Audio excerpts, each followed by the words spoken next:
Okay, so far we've talked about the first reason how the U.S. got involved with World War I. Britain was our strong ally.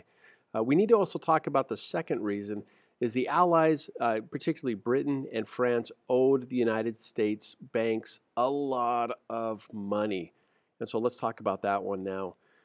Like I said, they owed the U.S. banks a lot of money. By 1917, U.S. banks had loaned the Allies, particularly Britain and France, over 32 billion. That's with a B, billion dollars.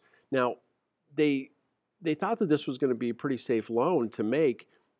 Britain and France needed money to be able to pay their soldiers, to pay for machines and weapons, food, clothing, all that stuff in order to fight a war. They didn't have enough money. So they came over to the United States and they said to the banks, listen, we're very good. We as a government, as a British government and as a French government, we need money.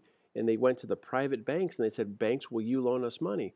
Well, the banks said, yeah, of course we will, because governments generally don't go out of business. They thought, hey, this is a very, very safe loan. When Britain and France get done fighting, they're going to pay us back, and we're going to make a lot of money by doing this.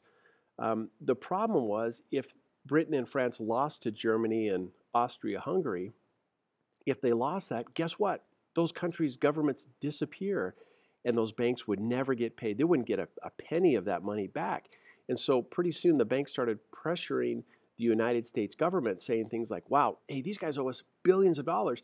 If they lose the war, we go out of business. If we go out of business, the American economy is going to really, really take a hit. It's going to hurt the Americans. So the United States government started feeling the pressure that, hey, we need to make sure that that Britain and that France win this war. So there we go. Number two, before we get into number three, number two, the Allies owed the United States banks a lot of money. That's number two.